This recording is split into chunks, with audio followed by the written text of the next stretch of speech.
A major part of my childhood was a fascination with northeastern Indians right from a very early age. And one of my favorite books was Last of the Mohicans, and my favorite movie was Drums Along the Mohawk.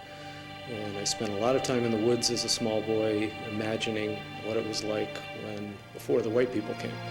Imagine what it was like when the Indians were still there. I spent a lot of time in the woods.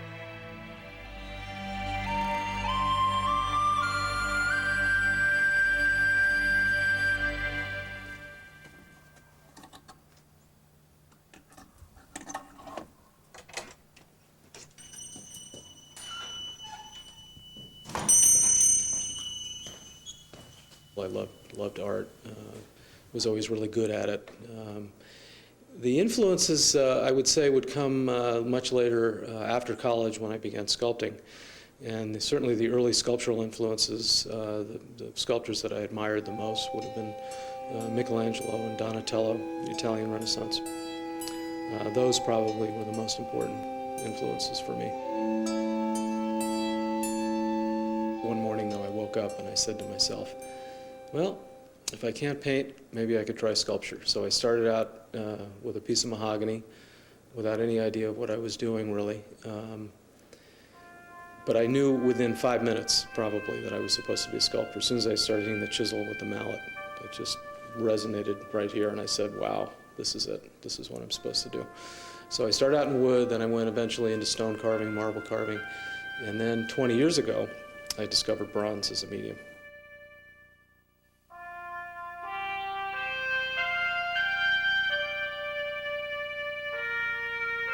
Judd Hartmann-Visions Micmac at Vermont.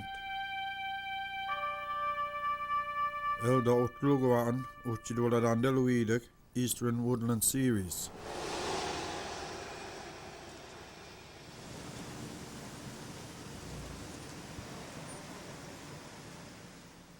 Well, I met Judd about 20 years ago.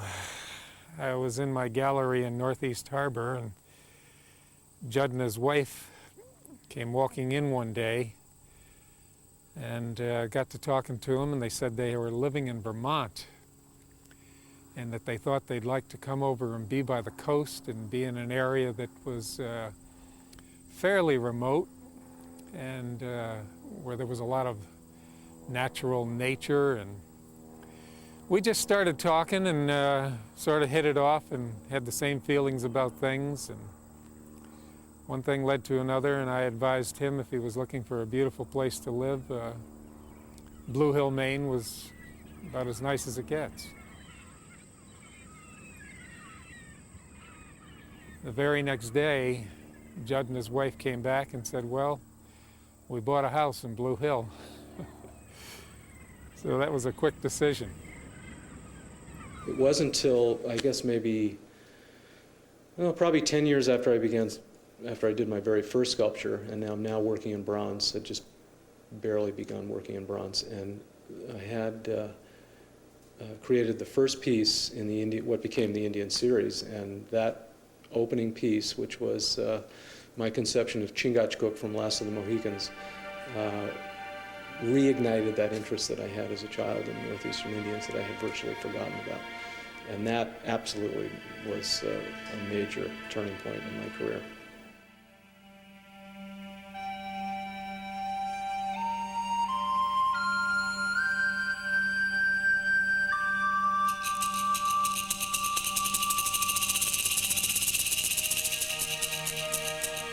There were a couple of major advantages in working in bronze. One, that I was then creating additions so I could actually make a living doing this as opposed to one-of-a-kind things in stone or wood.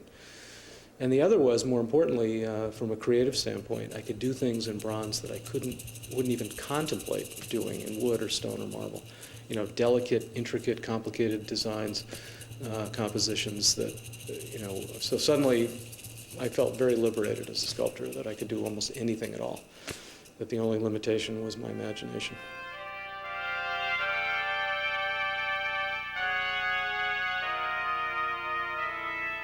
Well, I think it's important. I think it's important that he represents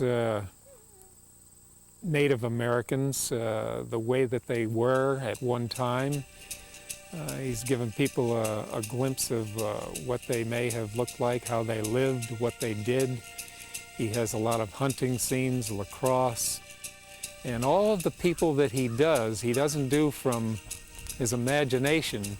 Judd's work is unusually graphic. His use of his knives and his eye, his ability to sculpt the human form, he has a great gift. Some people don't get the detail in their work that Judd gets into it. He doesn't just get his hands into it, he gets his brain into it. And it all comes out. And he just does some of the finest sculptures that you'll find anywhere.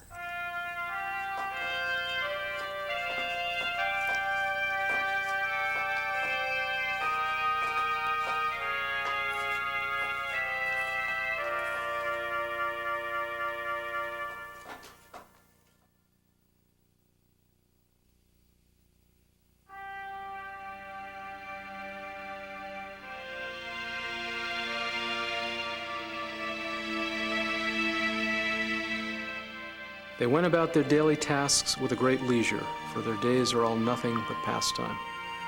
They are never in a hurry, quite different from us, who can never do anything without hurry and worry, because our desires tyrannize over us and banish all peace from us.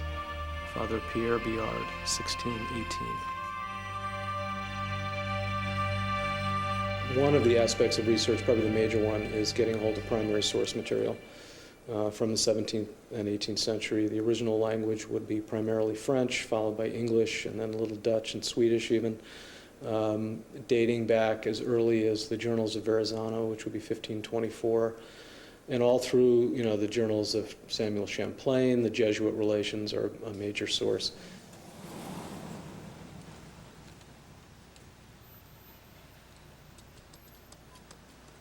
I think that Judd's research is cumulative. I think that he's been learning for a long time. I think that he's been working closely with Mohawk people. He's beginning to work closely and will continue to work more closely, I think, with Wabanaki people as he continues this series. I talked to him and he talks about reading pieces in French that were written by the Jesuits and reading. I think he's probably read as many history books as most history teachers. Well, I hadn't seen any of Judd's work until they made the move over here. They rented a space in Blue Hill at that time, and he started setting up. When I went over there to see his work, I was sort of taken aback. I've seen a lot of sculpture and many Indian sculpture, Native American sculpture, and Judd's work was the finest that I had seen. And I think that it had something to do with him having his heart in it. It was more than a commercial adventure. It was something that he really believed in. And Judd happens to be very interested in history. So he's interested in history, the Native American history, as much as he is in his own work. Actually, an interesting thing happens when I begin sculpting.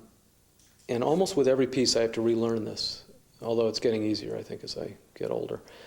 In the beginning, the idea is still fluid enough, and there seems to be, I usually put myself under some pressure because, well, I hope this works out, and then it's up to me to somehow make sure this is going to be successful.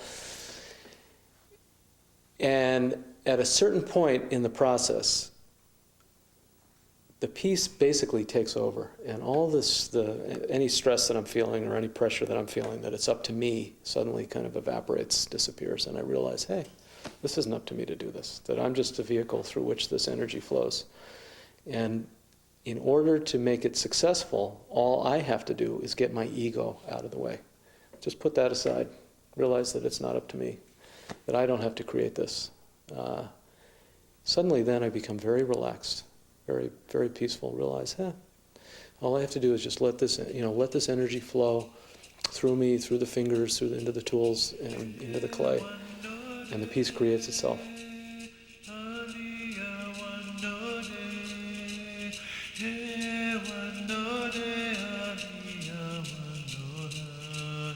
You know, it's funny how that works. A lot of times people ask me, well, what are you going to be doing next? And typically my answer is, well, I've got a number of ideas rattling around up here, but I never really know what is coming next until just before I'm ready to do it. And suddenly something will tell me. It might be that I'm reading a book. For instance, a number of years ago, I was reading the 2-volume history of Captain John Smith, the life of Captain John Smith of Jamestown and Pocahontas fame. And kind of tough going. The spelling was very erratic. It was published in 1631. All of a sudden, in one of those volumes, one paragraph literally leapt out of the page at me, and it was his description of a Susquehannock, of encountering the Susquehannock in the year 1608. This was the first time a European recorded contact with these people, and the image was so dramatic. His hair, the one side was long, the other shorn close, with a ridge up his crown like a coxcomb, with a club, suitable to his greatness, sufficient to beat out one's brains. And the circumference to the calf of his leg was 3/4 of a yard around, and all the rest of his limbs so answerable to that proportion that he seemed the goodliest man we had ever beheld. He was probably over 7 feet tall.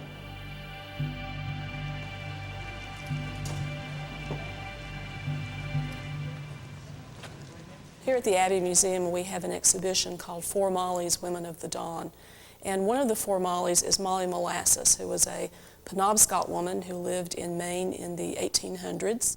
Well, Molly was a wonderful one to do. She was the only one of the 55 pieces in the series where I actually had a photograph to work from. You know, normally I'm in an earlier time period, so that predates photography, and there are a few paintings, but not many. So I normally am not working from many visuals. But Molly, I had a woman that came in my gallery in Blue Hill, Maine last summer, 2 summers ago, and she looked around and she said, you know, she was an older woman. She said, you know, you need to do an older woman. She said, there aren't any older women here. And I agreed. I said, absolutely. She has tremendous amount of character. She's a good example of what for me is the ultimate challenge in doing these, which is way beyond getting the anatomy right, way beyond being authentic in the costuming and all of that, is to capture the soul. Yeah, the eyes are very important. If I'm trying to capture the soul, if I'm trying to bring them to life, then certainly the eyes are one of the most important parts of that. And so the eyes, I take, you know, great care in doing the eyes. Technically, the way I do them is try to create a sense of light, shadow, which really helps them to bring them to life. I don't create them anatomically correctly. I take artistic license in that regard. So if I did an eye that was anatomically correct, it would be a complete sphere. There would be no indentation for the pupil, and the effect would be lifeless. It would look lifeless. And the only one normally in my gallery where that is the case is an Indian carrying a dead deer across his back, and the eyes of the deer are anatomically correct, and the effect is that it appears dead, it appears lifeless. Whereas these eyes, by the time I get finished, will look alive.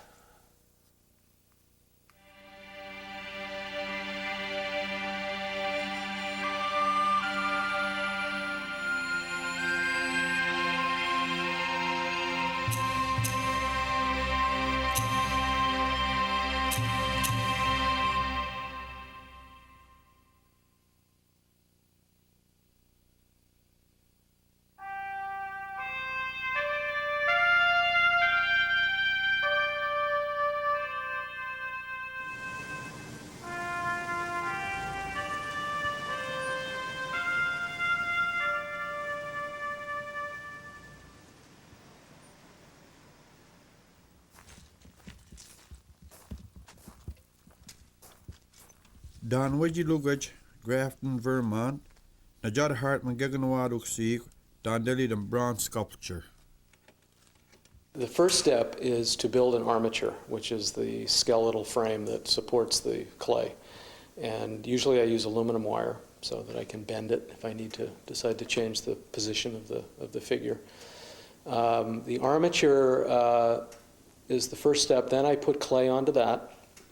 The clay would maybe take 2 to 3 weeks to 2 to 3 months to finish, depending on the size of it, the complexity of it. Once the clay is finished, then I drive it down to New York where the art foundry is, and there a mold is made, and it's a rubber mold. The rubber mold is reusable, so it allows me then to make an addition of 10 or 20, whatever number I decide to cast. And the process is called lost wax method of bronze casting, which is about 14 or 15 steps if you explain all the detail. Essentially, lost wax is made up of the following. This is a simplified description, but positive, negative, positive, negative, positive. The first positive being the clay, and the final positive, of course, is the bronze. Once the bronze cools, we then chip away or sandblast out the ceramic mold, and then you've got the bronze. There's lots of steps after that. So the foundry time is about 3 months to finish a piece. As an exhibit developer, I'm always looking for new pieces and new things to put in the museum because we try to change our exhibits quite often. And Judd's work just struck me as being very authentic, that his work is well made, the craftsmanship and the art is good. He obviously works very carefully with his foundry. Ideas can kind of germinate in my head for years, and there's a number of pieces here that finally came to fruition that were like that, where they just needed a long time to gel, to come together. Others, like the Susquehannock, I mean, literally the next day after I read that paragraph, I just was starting the sculpture. The actual time working in the clay can vary also, depending on the size of the piece and the complication. I would say generally 2 to 3 weeks to 2 to 3 months would be a rough guide to how long the clay takes.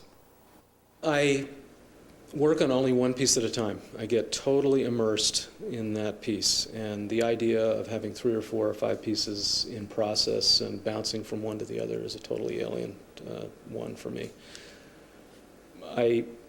It might be a little bit like an actor who's playing a part where he has to become that individual. He lives, breathes, eats, everything is to become what that individual, the part he's playing in the play. And for me, creating a sculpture is somewhat like that, where I get totally immersed in that individual, whoever it is I'm depicting. And the challenge is to try to get in touch with the spirit of the individual. The spirit of that individual, in turn, tells me how to create the sculpture. Because typically I'm not working from visuals. I have little pictorial evidence to go by. Written descriptions, speeches in some cases, but it's more verbal or written accounts. So I have to trust that as I'm working in the clay, at a certain point early on in the process, the subject literally reveals him or herself to me. And I just go with that. I just trust that and let that energy pass through me and into the clay.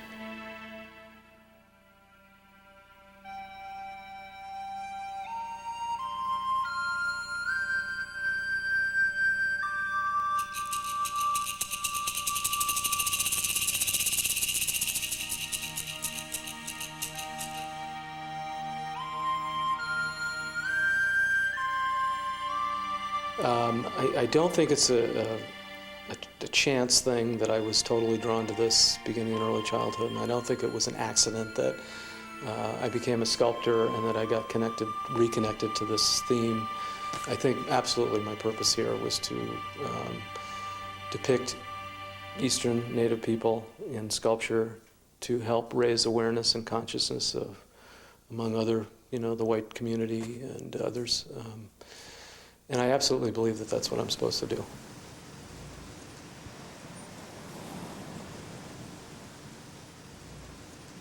You see so few people that have that particular kind of an inspiration. I just don't really know where it comes from, and I'm not sure he knows where.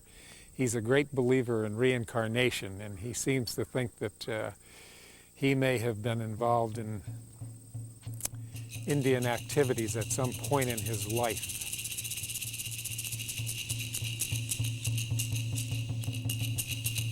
These images are coming from somewhere, and one explanation would be in past life, and I absolutely believe that. I think if any of these people came alive and came back, I think they would be disgusted about what they're seeing. That's my take on it, and I think they would absolutely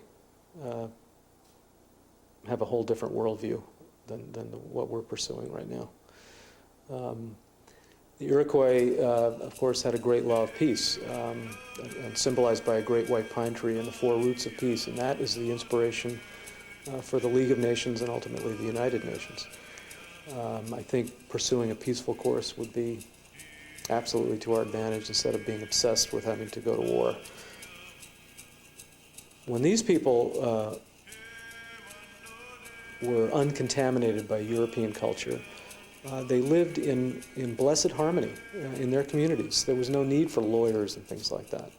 There was a very wonderful spirit of togetherness and sharing and looking out for the other person. In this culture, you know, it's me, me, me, and I'm looking out for myself, and if I have to step on lots of people to get there, that's too bad. So I think there's lots of things we could learn that we would be wise to learn. You know, whether we will is another question. I don't know if that will happen. I hope so. I pray that it does. Intuitively, the Indians knew how essential it was to live in a right relationship with the land and its resources. They lived in America for countless generations in a state of balance, or as a Christian might say, in a state of grace. Indeed, one interpretation of the origin of the word Indian, from the Spanish indios, is that Columbus, observing the natives he encountered, lived in such blessed harmony with their surroundings that he called them una gente en Dios, a people in God.